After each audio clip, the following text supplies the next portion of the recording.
Shreveport City Councilwoman Stephanie Lynch is standing by. Hey, Miss Stephanie, thanks for joining us again on KEEL. How are you today? I'm doing great. Thanks for having me. Well, I guess at this point you have heard a little bit about Erin's concern about the landscaping, or rather lack of, on 3132, yes? I saw a little clip on Facebook Well, yesterday. as a matter of fact, you took the time, and we appreciate it as always. You took the time to comment on the KEEL Facebook page yesterday. I'm going to read it for folks and for Erin. Ms. Stephanie writes, "Are you freaking kidding me, Erin? I've sent hundreds of emails of worse conditions in my district to Public Works with little to no consistent results. And you're complaining about a damn state highway that looks pristine compared to the inner city? Girl, bye." Now, Stephanie, we read that earlier. I love you, Stephanie. We read that earlier, and Erin said to me, she said, "What does Stephanie mean by girl, bye?" Is she blocking me from now on or something? Now, Miss Stephanie, I'll let you comment in a second, and I don't mean to put words in your mouth, but what I said to Erin was, what Miss Stephanie is saying is, poor little white girl's complaining that she's not getting her grass cut every week. Welcome to my world. Is that basically it? Thank you, Robert. You are on it. Look, Stephanie, and I texted everybody that said the same thing, because Willie Bradford posted on my Facebook, Cedric Glover, Stephen Jackson, Lee Savage, so many about that's the least of our worries. Drive through what I drive by every day, Every day. every day, and I'm sad about that too. I don't want people to think I don't care about that too. I care about that too, but it's not in my face every day. But I want it to be in everybody's face. I want people to realize that, yeah, this is one that's out there in front of a lot of people. Thousands of people see what I see. But you guys are dealing with it right there every day next door to you. Well, understand, those are thousands of people as well that are in these neighborhoods and in these communities. And I think we've kind of had this conversation privately before. Sure. That people tend to look at Shreveport just from where they move around. Mm-hmm. And we love Shreveport just in our area. But Shreveport is all of Shreveport.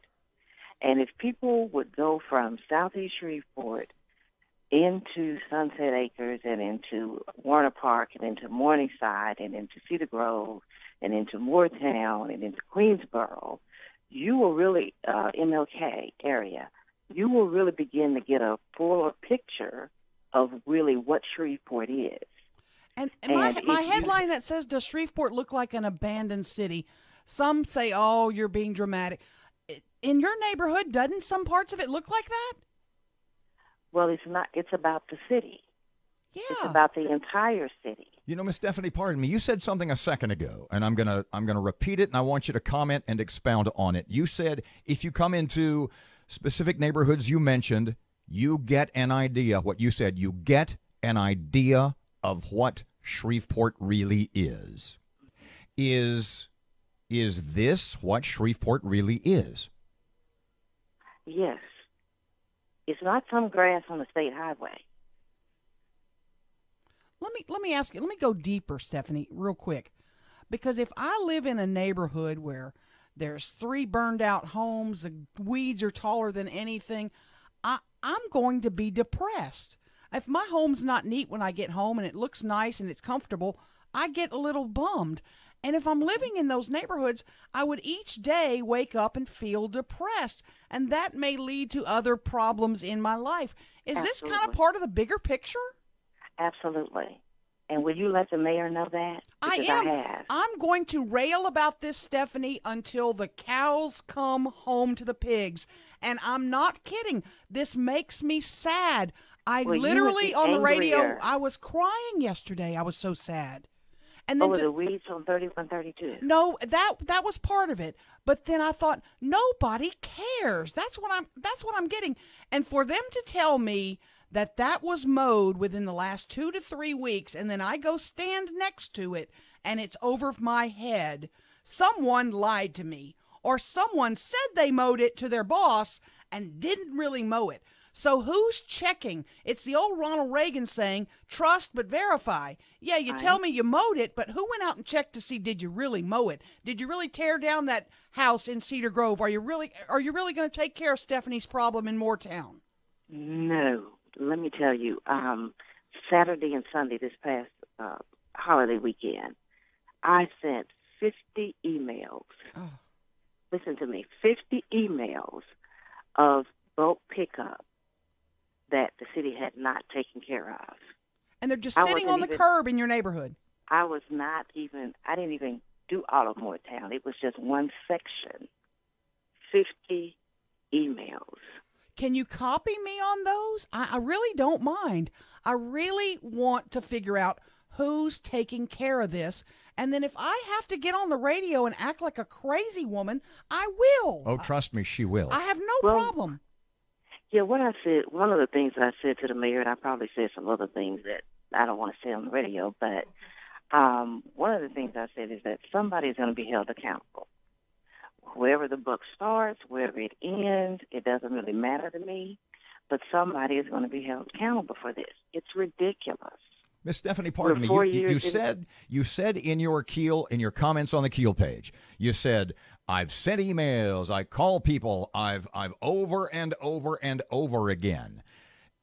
Who in your mind is, if you are trying so hard to get stuff done and you seem to be at a dead end, who in your mind is not doing anything? Well, I don't want to say I'm at a dead end, but as I've said to the mayor and to Brian Crawford and to Michael Woods, who's the director of Public Works, I don't want you to just respond or react when I send you something. That I'm not interested in that. I want you to do your job. I want you to be out here, taking care of these issues without me having to send you something and then you come and do it. And you should be proactive and not reactive, and that's kind of the mode that they've been in. And if I were mayor, I mean, just one little silly suggestion: let's put a mowing plan together. Here's when we mow Uri Drive. Here's when we mow Juella. Here's when we mow Hearn Avenue, and put it on the website so I can see. Here's when they're planning. Do you know that makes good sense? And so why not? So you can tell your constituents, hey, the mowing schedule's on the website. It changes a little based on rain, but here's when they're planning to do. Why didn't somebody say and do? I'm not a city leader. I don't manage, but it seems stupidly simple. And before you comment, Ms. Stephanie, also we get the sense from emails and conversations Erin had yesterday that the city is either undermanned or underfunded. Do you think that's legit? They're not underfunded. They're undermanned in some cases by choice. What does that mean? You put your money where your mouth is. What does undermanned by choice mean? You put your money where your mouth is. So if you need more people, you get more people. And part of the problem I was told in checking into this was that these mowing jobs only pay like $12 an hour, and that people don't want to work out in the heat for that. So maybe you have to pay more to entice more people to do this work if you really care that this work gets done. Right. That's been an excuse. That's been an excuse. I chaired the Property Standards Committee for 2 years. I've heard every excuse in the world. It's really not that complicated, like you said, Erin. Mm-hmm. It starts with the premise of people caring in the first place, okay, and then following that up with action. And I've just not seen that 4 years into what's supposed to be a litter campaign. I have just not seen that on a consistent basis. Are you mad? Are you frustrated like I am? I think you would get a sense of that if you, knew some of the behind-the-scenes conversations. I mean, I've